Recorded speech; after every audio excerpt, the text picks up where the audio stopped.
Ladies and gentlemen, good evening. It is my pleasure to welcome you here at the Sigmund Freud Museum. And tonight's speaker, it seems a bit unnecessary to introduce him. I will do so anyway. So it is our great pleasure and honor to welcome Richard Cockett, who may be known, as I said, to most of you. And Richard works as a journalist for The Economist, and he's also a renowned and internationally established historian. He's been a correspondent in Central America, Southeast Asia, and many other places. He was a visiting professor of politics and history at Royal Holloway at the University of London, and currently he's a member of the Institute for Advanced Studies at Princeton. He is blending those careers with his publications. He wrote 7 books, if I remember correctly. And in this city, the most famous of his 7 books is called Vienna, How the City of Ideas Created the Modern World. I saw some of you brought a copy, and Richard already agreed to sign. This book was published in 2023, and just yesterday, Richard was awarded the Bruno Kreisky Award for the political book.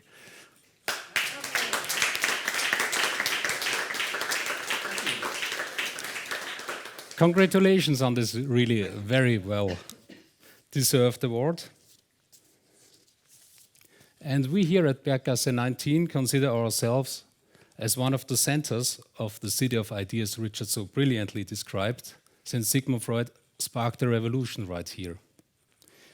And in Richard's book, not only Sigmund is featured, but also Edward Bernays, about whom we will hear some stories later on. And you may have seen that we will open an exhibition next week. It's called Documents of Injustice, the Case of Freud.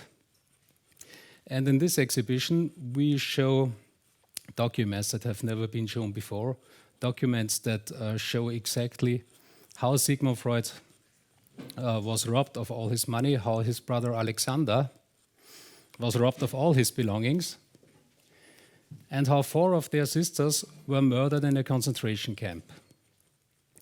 One sister survived because she emigrated earlier to New York, and that was Edward Bernays' mother.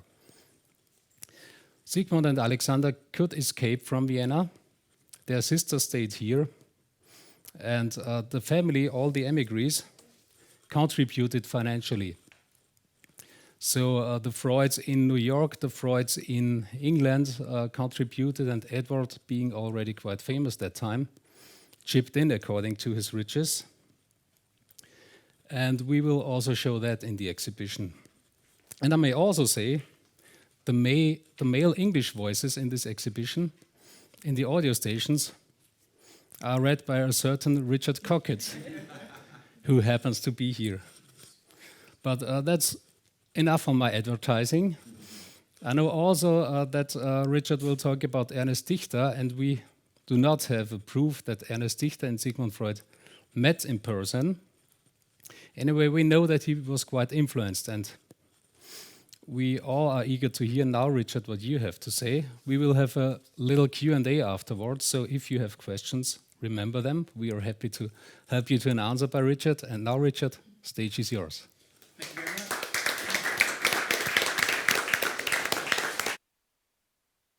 much. The Freud's house, and as Peter says, I'm going to be talking this evening about sex shopping and psychoanalysis, Edward Bernays and Ernest Dichter.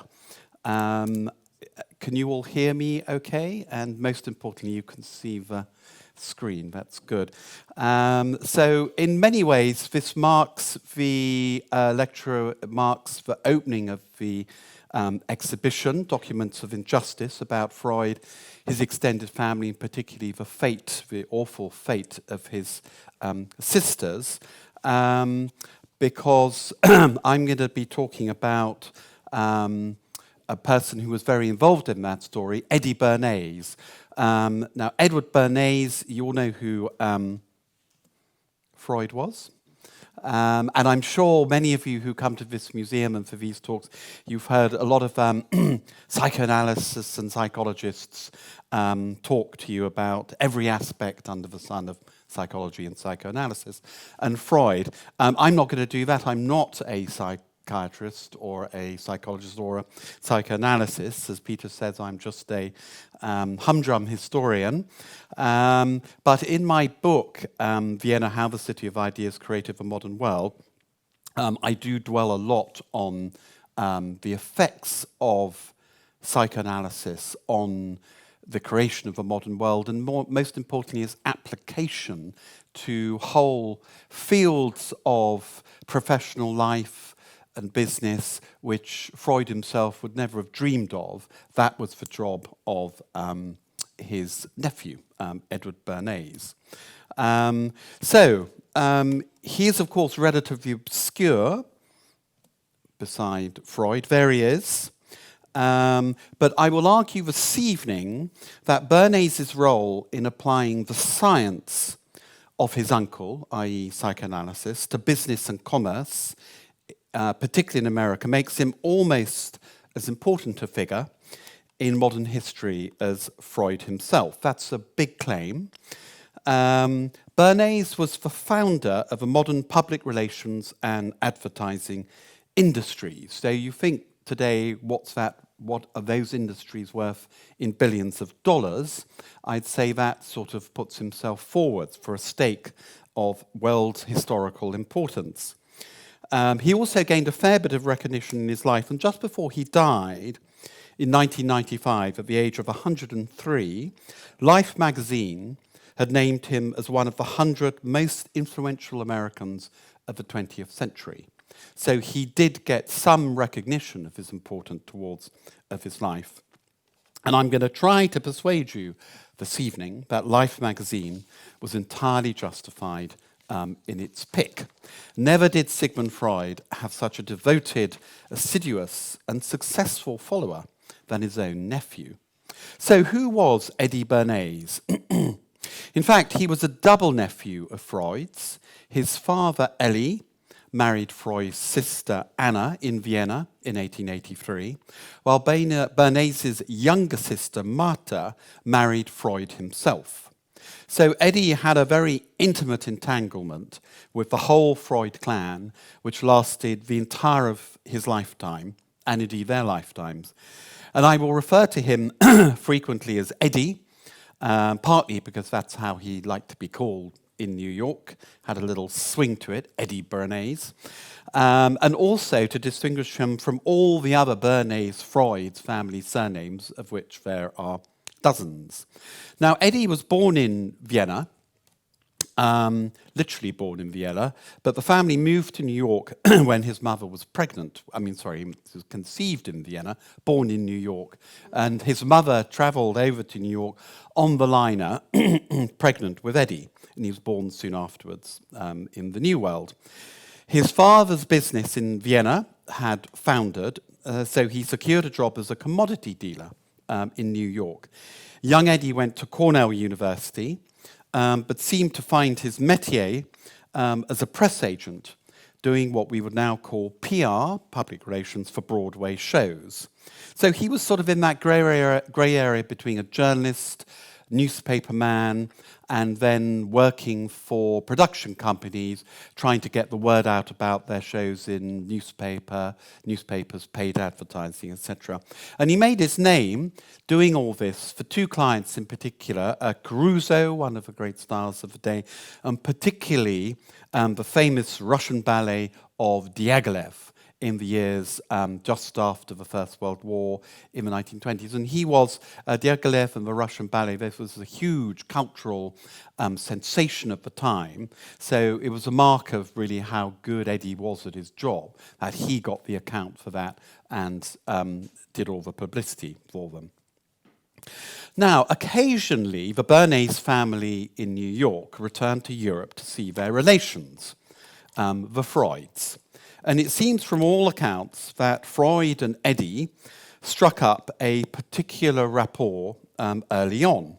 And as young as 12, Eddie would go for long walks on holiday with the now celebrated psychoanalyst in the Tyrol. And as Eddie recorded in his memoirs, his uncle, quote, was more candid and relaxed in his attitude to me than any other older man I had ever known. Freud, for his part, despite an antagonism towards Bernays' father, there were various sort of personal reasons for that, which we can talk about afterwards if we want, and also a notorious antipathy towards America. By all accounts, he hated America and anything to do with it.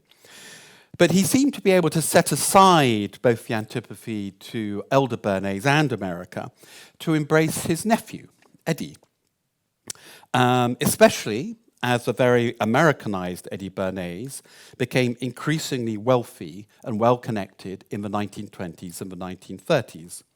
Because this was a time when the Freuds in Vienna were suffering financially at the end of the First World War. So an impoverished Austria was beset by spiraling inflation, middle-class savings were all but wiped out.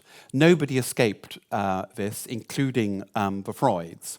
And from this point on, Eddie Bernays became indispensable to Freud as, in effect, his financial and publishing agent in America. And that was very much his role right up to Freud's death in 1939 in Britain as World War II was beginning. So, to give an early example of what Bernays was scurrying around in America doing, Bernays arranged for Freud's introductory lectures on psychology, so his first big sort of piece that made a public breakthrough, publicizing psychoanalysis. It was published in America, and Bernays arranged this to be published in America, and he got 15% of the book's cover price going to his uncle in hard currency, which was extraordinarily, it was a good deal in publishing, as I know full well, having published all these books, and even more importantly, getting all the money to go to the author straight. That was very important too for the survival of the Freuds here. Some, as many of you probably are more expert on Freud than I am, and you'll know that some Freudians were very upset by this, and they quibbled with the quality of the translation, particularly Freud's consigliere Ernest Jones, the Welshman and Freud's first biographer. But that's another story. As Florian Fossel, who has written extensively, is Florian Fossel, there we are. I read all your articles on the relationship. And Florian's written extensively on Freud and Bernays, and he puts it thus, quote, Freud was always gratefully devoted to his nephew, as through him he could expect continuous royalties from America during economically difficult times. So it's clear then what the Freuds, and particularly Sigmund Freud, got out of this relationship. What did Eddie Bernays get out of it? So as the 1920s progressed, it became ever clearer that Eddie Bernays got two very important things out of it.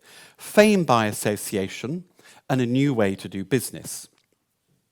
Fame by association first, as of course Freud's name became more and more famous in America.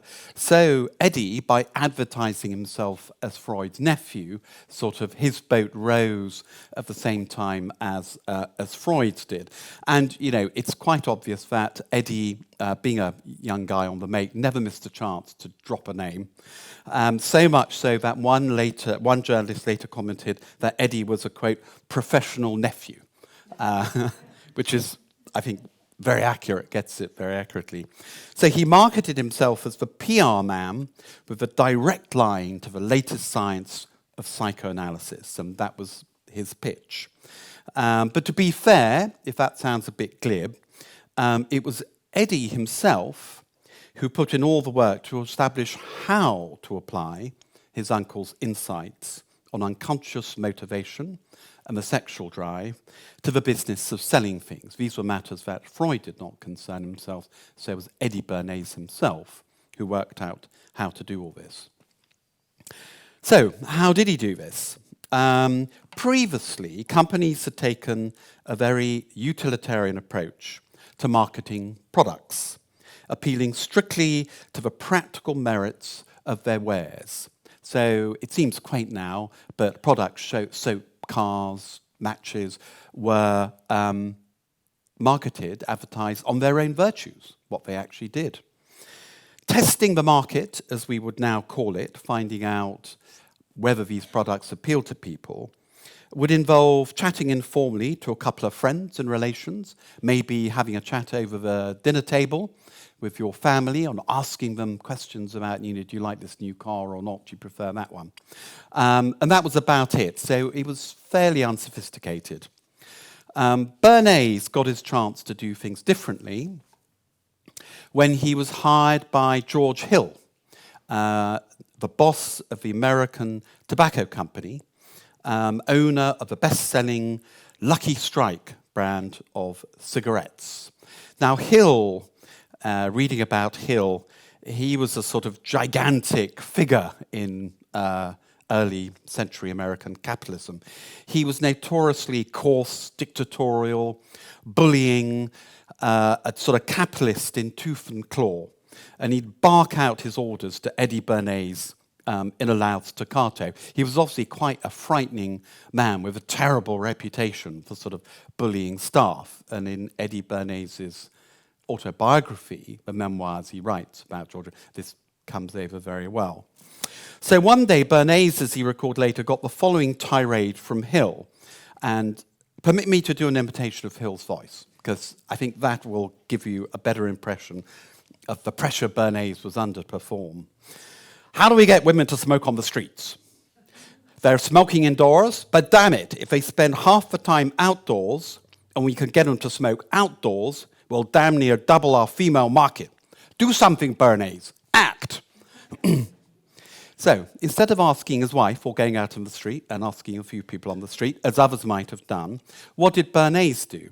Well, Bernays, being the nephew of Sigmund Freud, he went and saw this chap, Abraham Brill.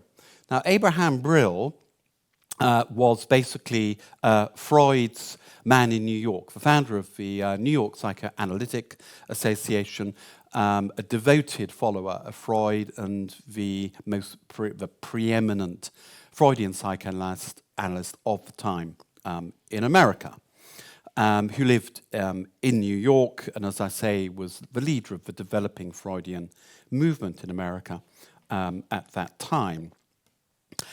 So what Brill did was to analyze George Hill's dilemma from a Freudian perspective. And this is what he told Eddie about why women didn't smoke cigarettes outdoors. They smoked them indoors, but outdoors, according to Eddie Bernays in his memoirs. So Abraham Brill told Eddie, quote, "Some women regard cigarettes as symbols of freedom. Smoking is a sublimation of oral eroticism. Holding a cigarette in the mouth excites the oral zone. It is perfectly normal for women to want to smoke cigarettes. But today, the emancipation of women has suppressed many of their feminine desires. More women now do the same work as men do. Many women bear no children. Those who do have fewer. Feminine traits are masked. Cigarettes, which are equated with men, become torches of freedom." So that was Brill's phrase, torches of freedom, i.e. you lit up, torch, and it was a torch of freedom. So Eddie reasoned, why not organize lots of women to smoke these torches of freedom on the Easter Sunday parade on Fifth Avenue for maximum publicity?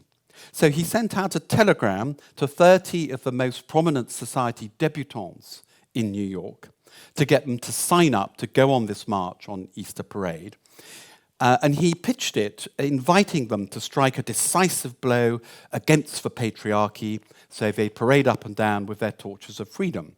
And the invite he sent out invited them to do the following, quote, to tell their everyone, quote, "In the interests of the equality of the sexes and to fight another sex taboo, I and other young women will light another torch of freedom by smoking cigarettes, strolling on Fifth Avenue Easter Sunday." 10 young debutants swallowed the bait and agreed to march. And here we are. There you go. Here's one of them marching. You can see the woman there discreetly holding her Lucky Strike in her hand. And this event, it doesn't seem much today, but this event was so shocking, women smoking in the street, that it became a national issue, generating acres of free press coverage. as every editor in the country sent a reporter. The Harvard historian of science and medicine, Alan Brandt, has called this, quote, a publicity stunt of genuine historical significance, reluctantly acknowledging that American tobacco companies' success in shaping and promoting the cigarette status as the symbol of the independent feminist and the bold, glamorous flapper. Flappers were the young women under 29 in 1920s and 30s America and Britain. And we've got another few photos here of glamorous young women striding out now outdoors with cigarette in hand, woman with dog. And that's a much better one, look. That is a genuine glamorous flapper with long cigarette. I can't quite tell whether it's a Lucky Strike, but but you get the idea. Looking back in his memoirs 50 years later, at a time when the health consequences of smoking were better known, Bernays wrote that he regretted his success. But he launched his career and firmly established Freud on Madison Avenue. And Bernays was now never without a big job.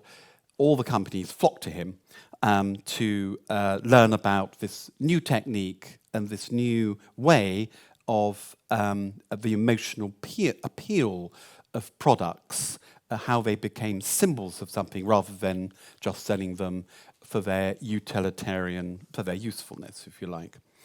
So a couple of years later, going back to American tobacco, Hill called Bernays again to complain that sales to women still weren't enough. So Bernays suggested that they change the colour of the cigarette packets, as the green with a red bullseye, there it is, clashed with many women's clothes. Hill hated the idea because he was wholly and very emotionally invested in green. He'd grew up with, like he's writing, he spent years perfecting this packet with green, and he spent a lot of money on green too. So, how to get over this problem? What Bernays suggested instead was that they change the colour of fashion instead to green, so it would match the green Lucky Strikes. Do it, roared Hill. And as an afterthought, he asked, oh, how much will it cost? $25,000, guessed Bernays. Spend it, yelled Hill. So, using what Bernays now called the usual process, i.e. going to see Abraham Brill, he worked for the first time on the emotional, aesthetic and psychological meaning of green in society. If he was going to make green fashionable to match the cigarette, he had to know what green meant at a sort of an unconscious and emotional level. Bernays concluded that green was the colour of spring and an emblem of hope, of victory and plenty. It also suggested peace, calm and serenity. So we're all very familiar with this sort of branding process now, but in those days this was all brand new stuff. And thus followed a whole marketing campaign from Bernays, with Hill's money, to persuade people to go green. So what did he do? Well, he organised green fashion balls to set the trend, resulting in green hats, stockings and silks. A bit like the forerunner, indeed, of the Met Gala balls of today. There you go, the green ball. That's the invitation to the green ball. And you can see that everything is branded in green, with the dress, the flowers, the face, faded green, etc., etc. Even more important, could he capture the fashion magazines to make green the fashionable colour of the day? Yes, he could. Look, the Vogue cover of the day with the woman in green with the red hair. So there was even a green exhibition of art in New York about all art which had green in it. Sort of pretty well everything. Brill also fixed the new, as well as being all this green stuff, Brill also fixed the new billboard advertising campaign for Lucky Strike, which originally showed a woman offering a packet of Luckies to two men. Brill hated it, he told Eddie, quote, no one looking at the advert can associate themselves with anyone. Two people should appear, one man, one woman. That's life. Nor should a woman offer two men a packet of cigarettes. The cigarette is a phallic symbol to be offered by a man to a woman. Every normal man or woman can identify with this message. So they immediately changed the advertising. I didn't manage to get a picture of the before or after that, but you can now see the advertising ones of a man dressed in a sort of top hat, etc., offering the one packet of cigarettes and one cigarette to a woman, and that was Brill's advice.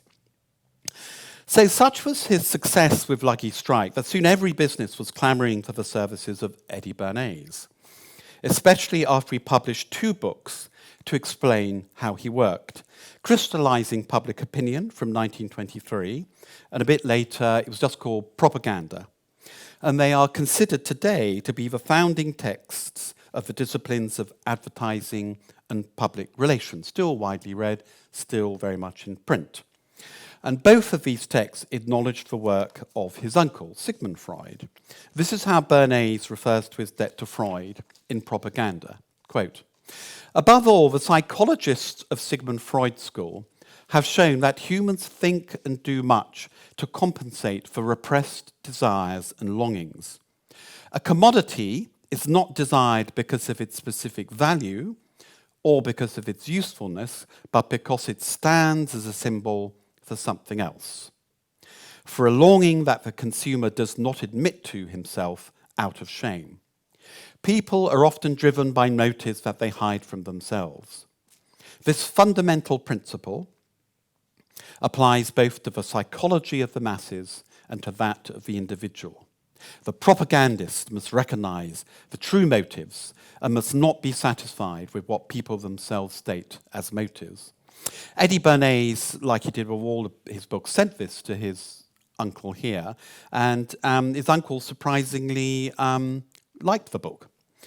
Some of the other Bernays techniques, Bernays was also the first person to enlist, quote, experts to endorse products. He persuaded a former president of Britain's Society of Medical Officers of Health, for instance, to recommend the correct way, as they called it, to end a meal. This was not with a dessert, which would cause tooth decay, of course, but rather, quote, as the advertising line went, with fruit, coffee, and a cigarette. The cigarette disinfects the mouth and soothes the nerves, according to Britain's health officer. Now, Bernays would go much further down this dark road, inventing entire bogus organizations, what we now call fronts, to disguise corporate involvement in publishing positive information about their own products. So he would invent an organization which would then appear to be totally distant from the corporation he was acting for, and that front organization would then recommend the products of the original corporation he was working for. Such information, of course, could be wholly misleading. His biographer has called him the father of spin, but he might equally be remembered in this sense as the father of fake news. And Bernays peddled his techniques for most of America's biggest companies, including General Electric and the United Fruit Company, through to the 1960s. And he was also the first PR executive to work effectively in that grey area between politics and big business. So he was mingling confidently with the political class of Washington, D.C. in the 1950s and 1960s. It was Bernays, for example, who led the massive disinformation campaign on behalf of the United Fruit Company to persuade Americans that Guatemala was on the verge of turning communist, thus prompting the Eisenhower administration to engineer a secret CIA coup in 1954 against the mildly socialist president Jacobo Arbenz. Behind this was the fear held by United Fruit that Arbenz might remove some of its privileges in the country or even move against its enormous land holdings. The name Banana Republic comes from Guatemala at this time because of the vast fruit and banana holdings of the United Fruit Company. The coup, the first CIA coup, the first of many, many CIA coups, after the Second World War, was successful, and he was replaced, Arbenz, by a CIA-friendly dictator, precipitating decades of bloody civil war in the Central American Republic. And it was Bernays' participation in that and Bernays' success in turning the American public opinion against Arbenz. He was a very, very mild socialist, that encouraged the CIA and the American government to get involved in many more of these operations, expecting the publicity part of these operations to be as simple as Bernays had shown in 1954. So with hindsight, I'd say it's easy to condemn Bernays for such activities. But the indefatigable PR man, like many of his Viennese peers in America who got out before 1938, always saw his work in the context of the Cold War. Studying and exploiting the dramatic influence of the media was too important, he argued, to be left to the fascists, such as Joseph Goebbels, who had destroyed his own city, or the communists. Democratic propaganda, retorted Bernays, should be and needed to be just as robust and sophisticated. For better and for worse, he was certainly responsible for creating many of the techniques enjoyed in corporate public relations and the advertising industry to this day.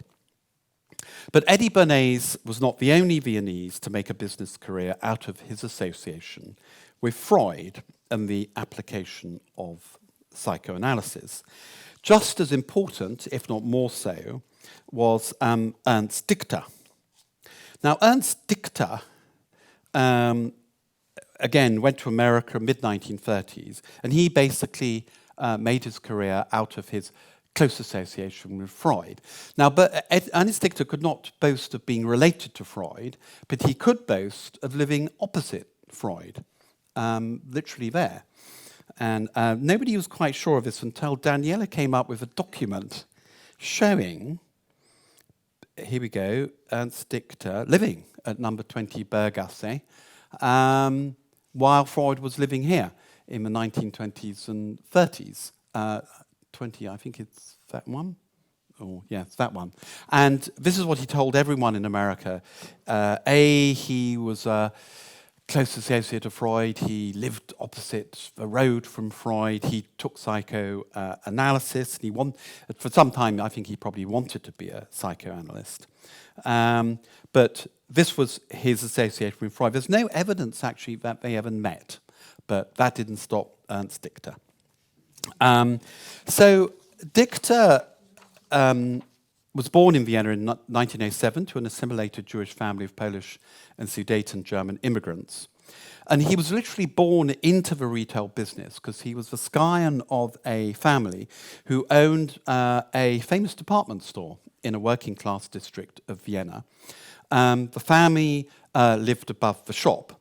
And the story goes, and I don't know whether it's true or not, but it's a good story, is that the young Ernst was put in charge of the shop windows, of how to arrange the shop windows and how to entice customers in to the shop, through the shop windows, and to look at things on the shop floor. And it was Ernst Dichter who noticed that customers were more likely to part with their money and buy stuff if they did it to the accompaniment of light entertaining music in the background, what we now call muzak. And his store became famous for having music playing in the background.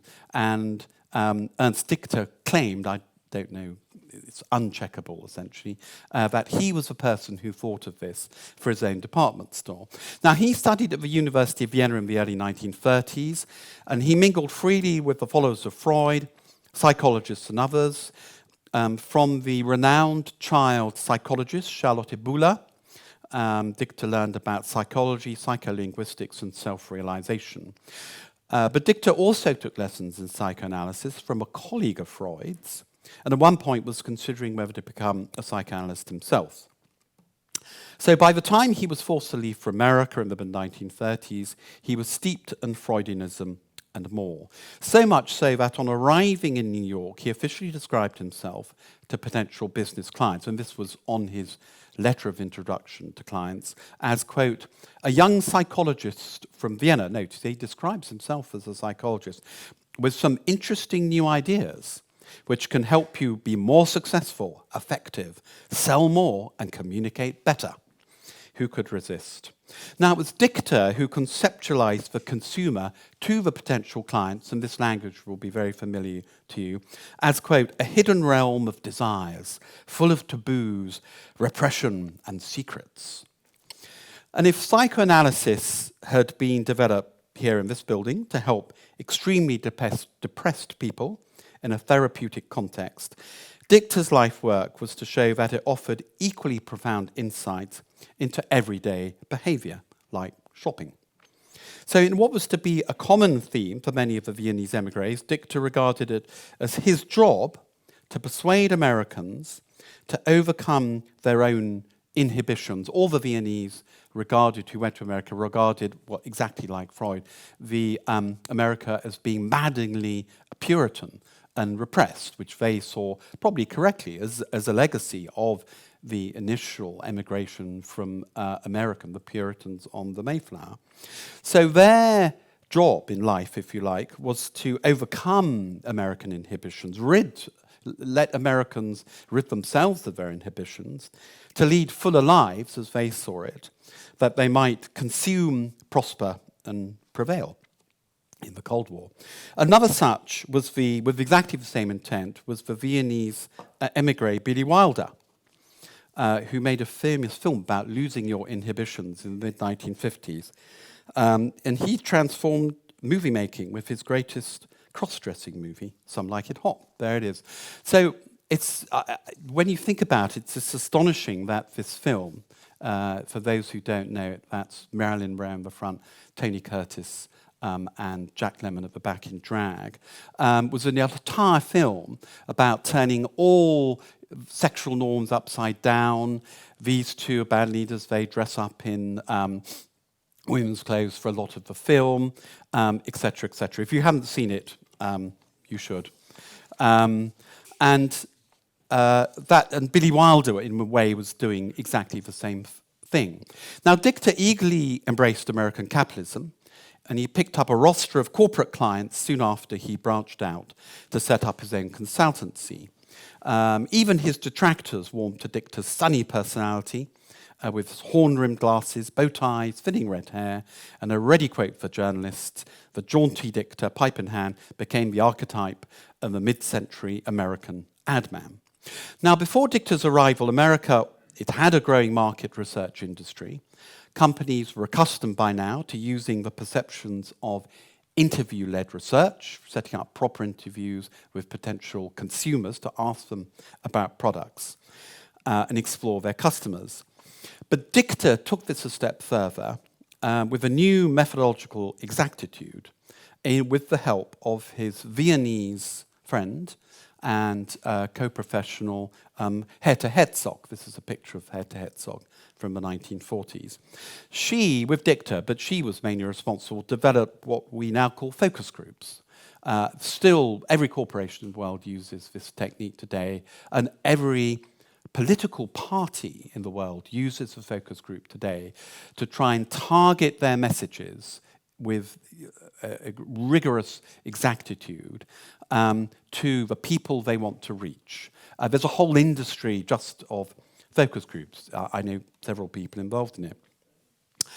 Now, Dichter delineated the exact emotional and psychological appeals of brands. So that was his métier with the use of these focus groups. Today, we're so saturated by companies selling us feelings and lifestyles that it's hard to imagine a time when they merely try to sell anything by virtue of their practical usefulness. So back in the 1940s, Dichter's methods were absolutely electrifying, especially for straight-laced, Republican-leaning, mid-century American executives who were absolutely square. And Dichter's approach was novel to the point of shocking, even titillating. And a very good example of that is Dichter's very first assignment in America as an independent consultant, which was for Compton Advertising. And they acted as the ad agency for Ivory Soap, in those days one of the big soap producers in America.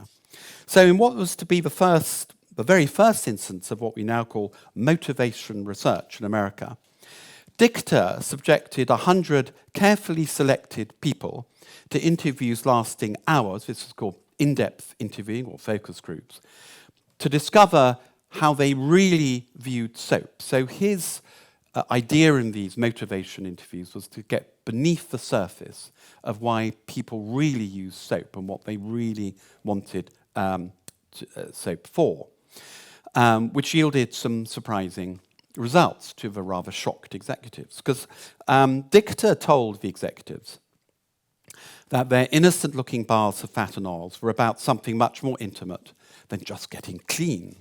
From the outcomes of the research, Dichter revealed to them that bathing with soap was in fact a sensual experience. Quote, this was from the quote from what he told the executives, quote, "One of the few occasions when the puritanical American was allowed to caress himself or herself. A special time for women was the Saturday night bath before going out on a date, anticipating romance. Bathing, as he explained, in its old ritualistic anthropological sense, it's getting rid of all your bad feelings, your sins, your immorality, and cleansing yourself, baptism, etc." So based on these perceptions, Dichter persuaded the executives to go down a new path for Ivory Soap, and came up with a new slogan for the brand. For a fresh start, i.e. ridding yourself of your sin and your past, etc., take an ivory bath. And that's one of the advertising for it. So it's pure pleasure. So bath is no longer about getting clean, it's all about pleasure. And as I'm sure you'll agree, that remains essentially the way soap is sold. In fact, all cosmetics are sold to today. It's about pleasure, it's about emotion, rather than degree to which you can wipe dirt off your skin. So his wife, Hedy, summed it up very well later. She said her husband had hit on the golden truth that soap was more than a soap and a bath was more than a bath. Now, Dichter will go on to apply the same insights to many other consumer durables, most notably cars, and for about 20 years he was the leading ad man for cars in America. And what he basically did, using exactly the same technique, was to divide cars up essentially by their sexual prowess, to appeal to male buyers of cars. So if you were on the pool, wanted to be sporty, then of course you had a sports car, long bonnet. You know, it was all very phallic and sexual. And that's how the car advertising then sold. If you wanted to send out signals that you were established and probably married, and you had some status, wanted more, you probably bought a sort of rather conventional sedan, not too flashy, but still enough rum to go somewhere, etc. That's literally how he classified the car market. And up to the 1970s, I still just remember this, at the big car shows we had in Britain, the Elscourt Motor Show, there was what was the big one in Munich, the Munich car show, Geneva car show. They used to have very scantily clad models draped. Anyone remember this? Over bonnets, over all the cars. This is Dichter selling, literally, he was selling then cars as sexual objects, in case you missed the point. So Dichter's career, like Bernays, was I would say truly transformational, and both owed, I would say, all of their success directly to appropriating Freud and psychoanalysis to business. And this goes on today. So you think of Nike as the best example, or Audi or Coke.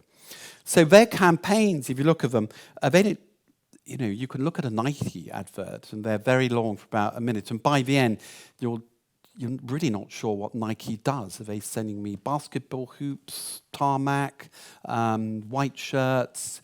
Occasionally you get a flash of a boot, of a basketball shoe or something. But you see a lot of a flash, but you come away with a feeling. Just do it. So you get a feeling of purposefulness. If I buy Nike, I too can be purposeful. I too can do it. I too can conquer whichever realm you want to conquer. The same with Audi. Audi has a famous advert in Britain, which has been going on for 20 years or something. And so it's just a sort of Audi car driving around. They tell you nothing about the car. It's completely silent, but it all looks very splendid. The car's very shiny. It's good cornering. It looks good. And then all they'd have of the strapline is applauding that this is made in Germany. So this is a triumph of German technical efficiency. And so what it's doing is it's playing on the British feeling that Germany is ahead technically, and machines that come out of Germany are better, they're sexier, they're more, they're more long-lasting, etc. And that was based on, again, hundreds and hundreds of focus groups, hours and hours of interviewing. When you got down to it, that's what people thought of German cars. They didn't want to know how fast they went, whether you could get a sunroof where it went down. That was essentially what they wanted in the car, and that is the strapline, etc., etc. So Bernays and Dichter basically created what I call an entirely new, it's an emotional industrial complex. And that now governs much of our lives. And for better or for worse, it all began in this building, a couple of floors beneath you. Thank you very much for your attention.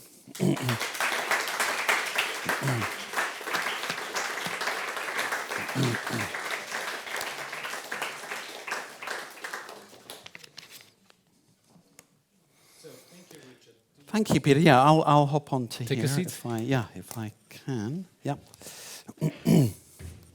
Great.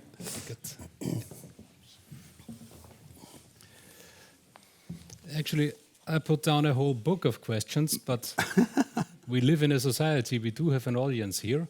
So, are there already questions in the audience? There is one. Please wait.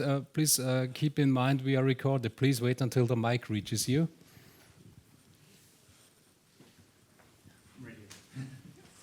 Thank you. Thank you for the lecture. I was just wondering, since these two men put so much thought into persuading people about what they wanted people to believe or to convince them about something, if they had also put some thought into wondering how they could counter messages that other people had put into other people's heads, so to speak. Yeah, well, that's essentially what Bernays did with his Guatemala campaign, because up to the point that Bernays started out on that, people, A, didn't know much about Guatemala, B, they didn't have a particularly hostile impression of the new socialist president of Guatemala. So he purposefully, his aim there was to reverse prevailing impressions in as far as anybody knew anything about Guatemala. So that's pretty much exactly what he was doing there. And he became quite an expert at that. So it was a matter of changing prevailing opinions. And the best way of doing that was in his mind, was this practice of getting experts, enrolling experts into saying things, often for front organizations which he'd set up. So the idea was that they'd set up a bogus organization, enlist pay a lot of money to some expert who would then give a comment for this organization in good faith, not knowing that it was a front organization, and that would comment would seem to be objective about another opinion which they were trying to change. It would be critical of that other opinion or supporting that other opinion. So these were all the the techniques that they used. I mean, later on, this was all come to be called psyops in the army, psychological operations, psyops, and it became absolutely standard practice in in armies and other organizations throughout the world. But it was Bernays who first did that in 1954. So he was very involved in thinking exactly like that, yeah.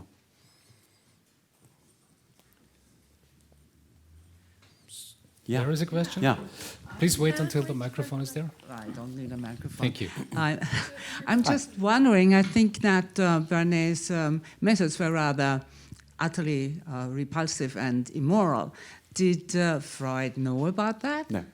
No, I mean, Florian might correct me here, but there's nothing in the correspondence I've seen that suggests Freud paid very much attention to what Eddie Bernays was doing. I mean, Freud only went to America once before the First World War, and after that, as you know, stayed well away of it.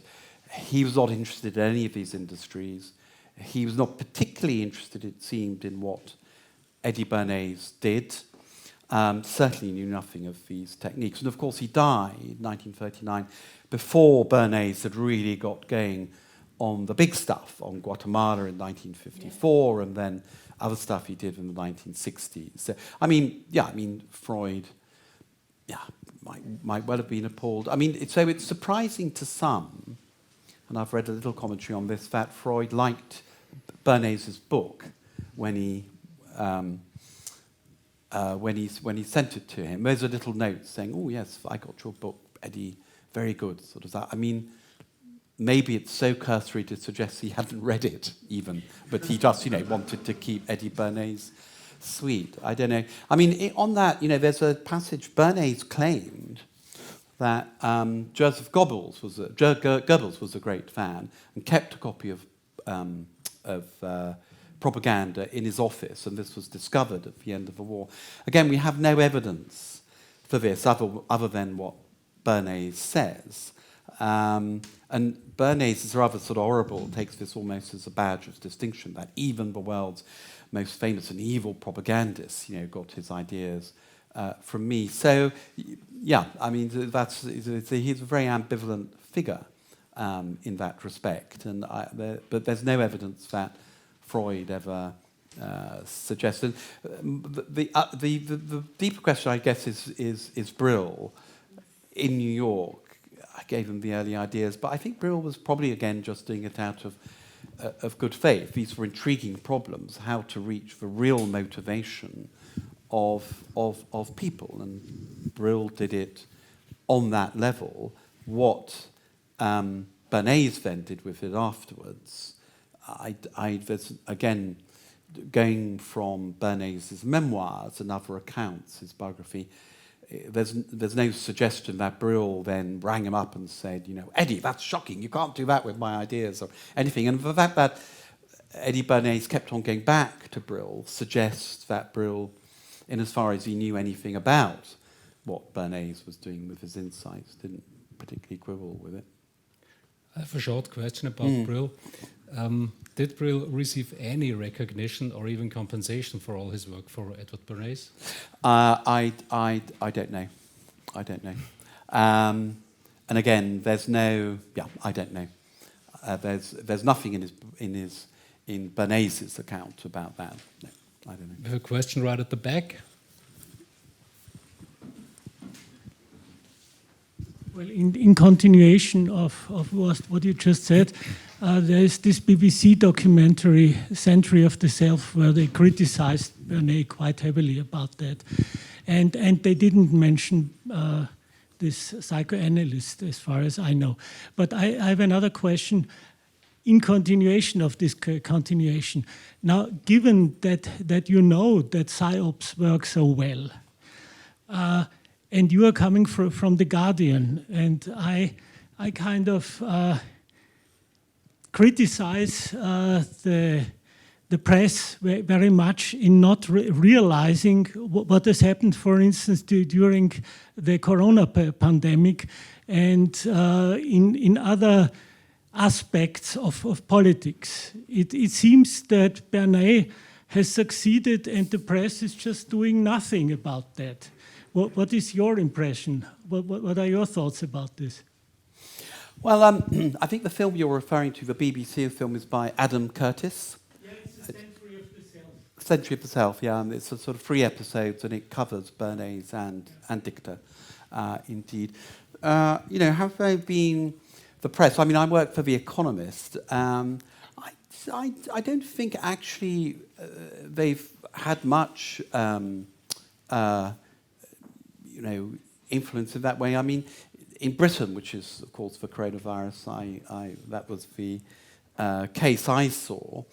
The government was good at presenting, the hard medical evidence for shutdowns, against shutdowns, half shutdowns, etc. It was all pretty chaotic, but it was very evidence-led. It was preceded by lengthy lectures from Downing Street about the extent of the virus, and they published a lot of information about it, and that was the government information service which did that. Was it spun in any way? Well, the thing was that they had, and the government did this very carefully, I don't know whether they did it here, but they had the experts, the chief medical officer and the chief epidemiologist, who gave lengthy accounts of what was happening with the spreading of the disease, etc., in Downing Street, live on camera. So they owned, basically, the government response. And then Boris Johnson, only then would Boris Johnson appear and say, right, well, these are the facts, and they recommend that we do A, B, and C. Let's do A, B, and C. So in my view, I think they played it quite straight. In retrospect, yes, there's an argument about should the government have pushed back a bit and not had such a strong shutdown? Did it ruin the economy? But in many ways, that that means that they played it straight. That of course it was not the concern, and it shouldn't have been the concern of the chief medical officer or the chief immunologist. They should not have been concerned with the economic consequences of what they were advising. They were supposed to advise just on medical grounds, evidence-led medical grounds, and that's what they did. It was up to the politicians to then make the decisions based on that medical. And, in our country, I think that process was extremely transparent and, in a sense, worked very well. So that's all I can say to that. What clapping?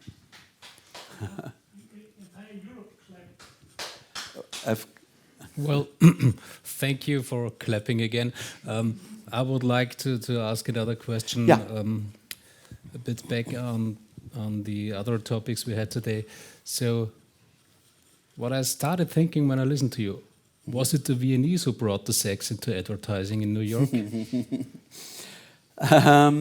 Well, they were certainly heavily involved in that. I think since I've looked at these are two, there are many other Viennese emigrés, of course, and in the film business, music business, artists, across a variety, but that was a linking theme into it. They were very used to a separate atmosphere. I mean, Vienna then was the European centre of sexology, for instance. This was where Wilhelm Reich worked. He'd already written the book on, the sexual revolution, as he called it, in 1936. And the Americans caught up with this about 40 years later. But, this is where he wrote the great book about the orgasm, the meaning of the orgasm, in 1926. So there was a sort of openness, a willingness to discuss all this, publish books on this. None of this was subject to censorship. These were medical books, published by reputable publishers, which people read. So there were very, very different cultural contexts here to America. And there's no doubt that all the Viennese who went to America write about and reflect on, a major adjustment they had to make too. To American cultural and particularly sexual norms, very, very different from here. I mean, Billy Wilder was quite shocked by how kind of buttoned up and straight-laced a lot of America was. I mean, this is 1940s, 50s America, and it really was. So that's why these insights of Dichter's about soap, etc. I mean, this was very shocking to the advertising executives. And there are one or two films that pick up very well on this. I don't know whether you've seen Le Mans '66. It's a really good film on the rivalry between Ferrari and Ford to win the Le Mans races, 1968. People seen that? So it's a great film about motor racing, but it's also a great film about marketing and brand image, and also for Freudiancy, of course, the whole use of image, first used by Dichter and Herta Herzog, comes from Freud's use of course, imago. So the psychoanalytic use of that word, imago, that is what we now talk about, the image of a product, brand image, that's directly from Freud's imago. But in Le Mans, there's a telling bit. So Ford, the old Henry Ford II, the son of Henry Ford, so he's sitting around and he's been given a presentation by his executives on how to market Ford cars and what sort of cars Ford want.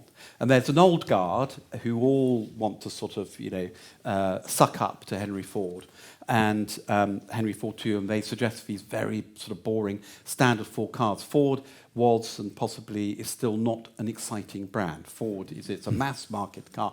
They're suggesting sedans and really boring kind of four-door cars for the family.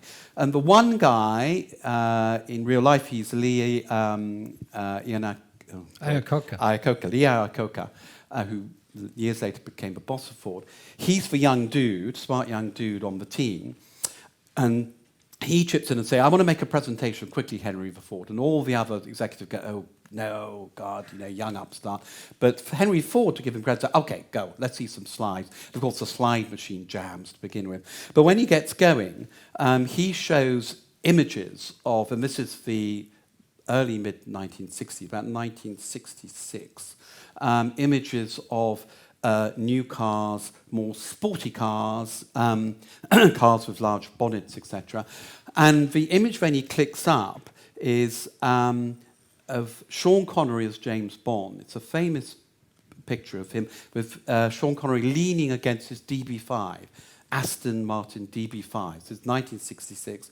The film was Goldfinger. And it was all the publicity stills, and it was, symbolic. It was the iconic photograph of that year, the epitome of cool. Every young man and a lot of young women wanted to be Sean Connery and James Bond driving Aston Martin. But the reaction of Henry IV too to being shown that was very telling. So everyone in the room titters and go, oh, God, I'd be Sean Connery and drive that. And Henry Ford looks at them and says, oh, God, he's a degenerate. Very interesting, you see, that, the person who most other people in the world thought was the coolest thing on earth, Henry Ford too thought was a degenerate. And then they have this argument that Lee Iacocca said, no, but this is what everybody wants now, etc., and he's waved away. This is in 1966, 15 years after Dichter and Eddie Bernays and Herta Herzog were working. And you can see the same stuff in Mad Men, if you know that's the great television series about Madison Avenue advertising in the 1950s, which I was discussing with Peter before. It's very funny. Herta Herzog has a walk-on performance. There's a woman appears after about 10 minutes in episode 1 who is clearly Herta Herzog. She's called something else in Mad Men. And all these kind of, again, mid-century American guys in their suits are lounging around. And Herta Herzog comes in and with a clipboard, and she's done her focus groups, and she says, 40% of people want to do this. This is all in a rather bad German accent. 60, 70% of people want to do this, and my focus group shows, and they're all rolling their eyeballs, and the average American has sex 4 times a day. This is not enough, and et cetera, according to my research. And of course, the joke is, she draws a complete blank, 10 minutes on stage, and then walks out. And, you know, that is probably very believable. That was the reaction to this sort of research. And Henry IV II's reaction was very much emblematic of, you know, how basically square America was. I mean, there's not, you know, it was the hippies and the new, the Beats generation, etc., all Jack Kerouac, Norman Mailer, all those people in America, who took up Wilhelm Reich, who was another great follower of Sigmund Freud, a bit mad. He moved to America, and then all the hippie generation discovered the sexual revolution and the meaning of the orgasm. And the sexual revolution in particular, that became the Bible of the hippie revolution. 35 years after the book had first been published in Vienna, with barely a murmur of dissent. And so America was a very different place. And that's why Americans and American executives found these Viennese so exciting. But they also found them very dangerous, very, very edgy stuff, this, which is why it took a long time for all this to percolate through. Sorry, that's a very long answer, but you know what I mean. There on the back.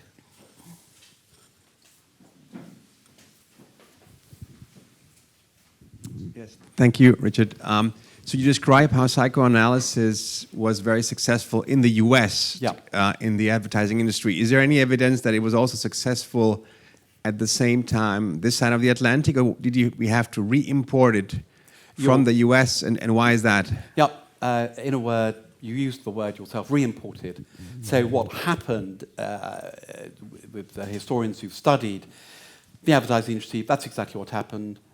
The Viennese in particular, some Germans went to America, did all this stuff in America, and then the American agencies, big American agencies, they opened these offices in Europe, particularly in London and France, and they re-imported all the ideas of the Viennese to Europe.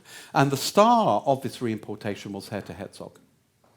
So she worked for the biggest agency at the time, McCann Erickson, and she was considered so important and so groundbreaking that she was given her own think tank, the first ever advertising think tank, part of McCann Erickson, and her specific job was to do what she did so well, which was think up new ways of marketing and of selling products. And she was the star. And they sent her abroad to help open up all their satellite agencies, all the offices in Britain, Paris, Germany. Did she ever come back to Vienna? And I can't remember whether Vienna was on the list. But certainly she was an inspiration to a lot of ad men who are now at the top of a profession, who were just starting out, who remember getting their first pep talks from Hertha Herzog in the 1960s when she was visiting. And the largest ad agency now in the world was started by, it's a Frenchman, and he wrote a lovely essay on his debt to Dichter and Hertha Herzog. So you're quite right. And then Hertha Herzog went back to the States, but actually she did in the end married somebody, a German or Austrian, and did spend the last 20 years or so of her life here. A mysterious figure. She resisted any attempt to write a biography. She insisted she was of no importance at all, not worth studying, and so it's somebody wrote a book which was a very appropriate title, Who Was Hertha Herzog? It's not surprising, it's a very slim book, because she covered her tracks very well. With a question here in the third row.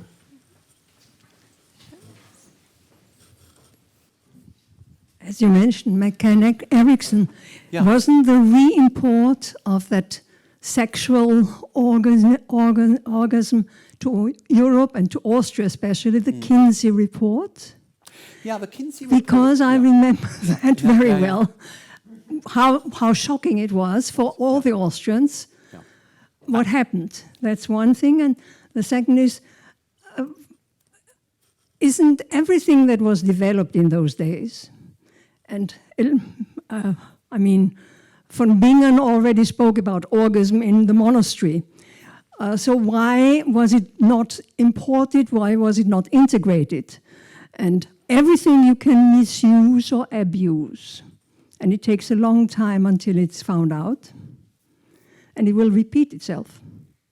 You mean, sorry, what you mean? Because the notice, the remark was, why didn't we react to Eddie's Guatemala things, etc.? Yeah. Well, you can abuse everything. And at the beginning, he must have been very proud. Yes, it is a shocking, absolutely outcome. Fabulous. Mr. Trump's use it still today. Yeah, I mean, to a certain extent, you're right. I mean, actually, it was interesting. It was Bill Clinton officially apologized for the Guatemala coup in 1994, I think. Eddie Bernays' particular role was not mentioned, but he did make a specific apology for the United States' role in that coup. I mean, it's what you say, because, again, reading about, I mean, Ernest Dichter was a very good example of this. I mean, it's important to see this in the context of the Cold War, and the importance of the Viennese, I think, here is very important for Americans. Because the Viennese had not only all this sort of specialized knowledge in mathematical observation studies, focus groups, etc., which had all been perfected here in Vienna in the 1920s and 1930s. But of course, they'd also saw fascism and communism close up. Their city had been destroyed by fascism, and they'd also been seen what communism operated close up too. That's what they were fleeing from. And their message to the Americans was, this is what you have to fight about. A lot of Americans were very complacent, of course, about communism after the Second World War, because, of course, Uncle Joe was our ally. We were all going to, make friends, run the world together at the UN. And the message of the Viennese who went to America, and there were, the most famous of these two are Karl Popper with the Open Society and F.A. Hayek with the Road to Serfdom. Their message was totally different from that. They said, this is delusional, that communism and fascism are two sides of the same coin. They are both murderous, dictatorial, authoritarian systems, and they are equal enemies. Communism is not to be preferred to fascism. And Dichter and Bernays, these people sincerely believed that, and they sincerely believed that their job was to strengthen American capitalism, strengthen American strength, because America was the bulwark against fascism and communism, the resurgence of fascism. So all that, so on Bernays' own terms, if he could stop what he regarded as a communist coup in Guatemala, that was a good job done. That's how they saw it. And it's interesting, in the memoirs, I think I'm correct in saying this, but Eddie Bernays apologizes, regrets encouraging women to smoke. And of course, because he said, I didn't know it was so damaging in the 1920s. We didn't have all this knowledge that we do. I mean, he lived to a ripe old age, so he was writing his memoirs, in the late 1990s or something. So, different era. But he did not apologize for any of this other government stuff he did, because he thought, and you must remember also that most of these, not Eddie Bernays, Ernest Dichter and others, they were all social democrats. They were all from Red Vienna. They were sons of Red Vienna. The other great guru of American capitalism post-Second World War, Peter Drucker, he marched with the Schutzbund, the social democrat militia, around the Ringstrasse on May Day parades. he went to America and became the guru of American capitalism for precisely, he saw no conflict between being a social democrat, because it was a communist who tried to destroy social democracy here, not the fascists. It was for communists they were fighting here. And that was all so his job and their job going to America was to wake Americans up to these facts. And that's why people like Popper and Hayek wrote these books. And Dichter in particular and others, and Peter Drucker, they felt exactly the same. Okay, it seems like there are no more questions, but I have one last question. I'm sorry. That's your privilege, Peter. And I also would like to hear Florian's opinion on that later on. But the thing is, since Bernays did a lot about bending truth, let's put it like that, how credible do you consider his memoirs? Well, as I've already said, he gives these accounts and are they, he gives word-for-word accounts of George Hill shouting at him. Is every word of that true? No. Which word was true? I don't know. I think you could call them, you could put them in the category of unreliable memoirs. He was a PR man. He loved to puff himself up. Ernest Dichter was very much the same. And they were people liked Dichter and they liked Bernays because they were endearingly open about their methods. They had nothing to hide. And a lot of people criticised Dichter, particularly there was a reaction against all their methods when an American journalist, William Packard, wrote a book called The Hidden Persuaders, which started a sort of reaction against the backlash against these sort of methods. And he thought he'd exposed Dichter. He particularly criticised Dichter in his motivation research methods, and by then Dichter had a large motivation research institute just north of New York, and Packard painted this picture of all these kind of evil, creepy people secretly persuading us to buy things which we didn't want or need. That was the main criticism of people like that. And Dichter, rather than denouncing it or trying to ignore it, he invited Packard in for as many sessions. He'd come up and see what we do. And Dichter wrote a total, I think he wrote 28 books about what he did. So he couldn't be accused of trying to hide his methodology or cover up anything. People were perfectly, everyone was invited up to see what they did. They saw the focus groups, etc. Bernays, was not like that. But then, of course, he didn't have a great institute to show off. And because, I guess, as 20th century salesman, of course, all publicity is, even bad publicity is good publicity. So Packard's book, of course, Packard, the major consequence of Packard's book was a huge boost in business activity for Dichter, because all these businessmen wrote this about the effectiveness of his methods, the hidden persuaders. And of course, if you were a mid-century American executive, you'd go, wow, I want a piece of that. And so he just got a lot more business out of it and then wrote more books about that. So, so unreliable memoirs, I think it would be the category I'd put it in. Florian, do you want to share your opinion on that? Yeah, maybe we can. Could you bring the microphone?